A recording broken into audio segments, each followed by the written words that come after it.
Welcome to the 2021 Economic Depression and Preparation Channel. I'm your host, Tony. Thank you for joining me on this weekend edition, the first of the month, May 1st, 2020. Congratulations, we made it through almost halfway of the 2021 year. Who would have thought that in the beginning of the year?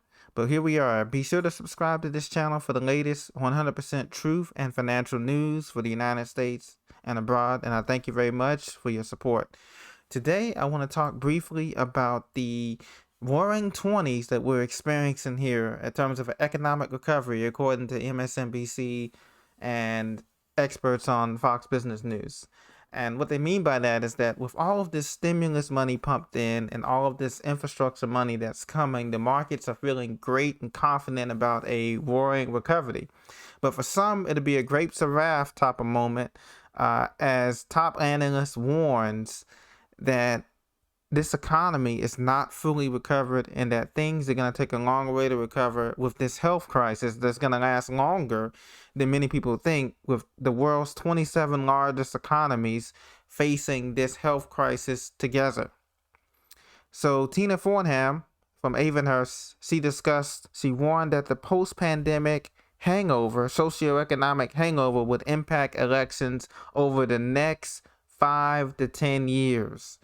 We are looking at a dust bowl type of depression, and this is going to be so different than the other depressions that we experienced in the 1920s to the 30s, because first of all, we have more people. People are used to a way higher standard of living in the States as compared to people living abroad, and there's just a bunch of easy money, funny money, and no real production, manufacturing being made. And so as a result, we're going to be left with a Dust Bowl, John Steinbeck type of depression era that Grapes of Wrath depicted. Many of you have read that. You've noticed that there was famines in certain areas, as we're starting to see that a little bit now. Remember, we're just in the beginning. There's famines in Texas, in the Southwest, and California. Much of these are the growing areas for agriculture and different products and services that we do make here. With the weather and the climate change, and the factories shutting down in the Midwest for car parts and moving them to Mexico and Singapore and Thailand and other places, this is going to put a really big strain on the U.S. economy, not to mention the fact that this past Thursday, we're still losing over 500,000 jobs per week. I don't know about you, but look around at the gas prices around here. We're not even in the summer yet, and some places are already reading $2.90 to $3 for a regular unleaded gallon, gas a gallon, or even higher. And this is really concerning because inflation is picking up in food, gas, water, you name it. Inflation is rising. It's no longer transitory or temporary. It's becoming a permanent fixture in American prices. And so this is very concerning.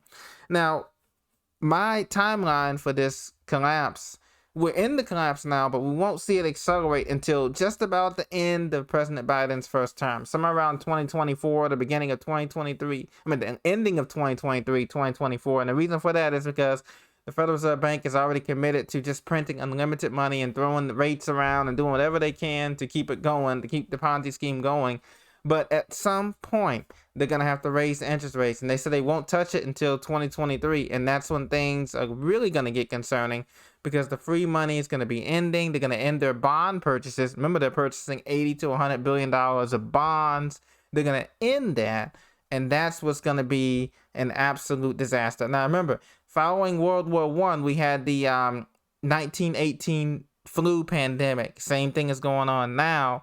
But in addition to that, we're going to have civil and social unrest. And this is going to be across all demographics except the top upper 1% who can afford to. Like I said, they have that bunkers in New Zealand and all that stuff. But this is going to be the game changer because, as you know, the government has been stockpiling food, water, ammunition, and other things that we don't want to talk about on YouTube. But they have been getting ready for that. And you need to get prepared as well, because when the money and the credit dries up, especially on the housing and the credit loans from that, and the equity dries up when the housing market collapses and everything, you need to be prepared for social and civil unrest, because that's what everybody is preparing for, from public to private sector. And that's why another one of the reasons why a lot of the corporate and private entities have allowed the work from home to continue, because they know that once this thing busts or blows, whenever this economy blows up even further, there's going to be more civil and social unrest as people go think about food and water and shelter and jobs that are going to be in dire situations. So we haven't got to that point yet, thank God. We still have time to prepare, another 1 year, possibly year and a half to 2 years to prepare. And then after that, they're going to cut the cord. And it could be any day from that point on. But definitely by 2025, before 2025, things it's going to be gone, because by 2030, the agenda 2030 is to have the new world order with China leading in a digital economy. But we have to go through some pain first, and this is the pain that America is going to be going through. And this is part of the business cycle, ladies and gentlemen. Every 100 years, the business cycle goes through ups and downs, and it's about that time for the next depression business cycle. So this is what we're going to be experiencing, a social economic hangover. And so that's why I encourage everyone to continue to prepare, because on the surface, everything looks good. It looks calm. But underneath, like a duck paddling very fast on the water out there, underneath is struggling to stay afloat. And this is exactly what the American economy is. On the surface is a bunch of glass dollars floating around, just like a crocodile or alligator. But underneath, shoot, they're taking it down under, and they're taking everybody with you. So you don't want to be a victim out there in the sea, caught out in the current. You want to be prepared.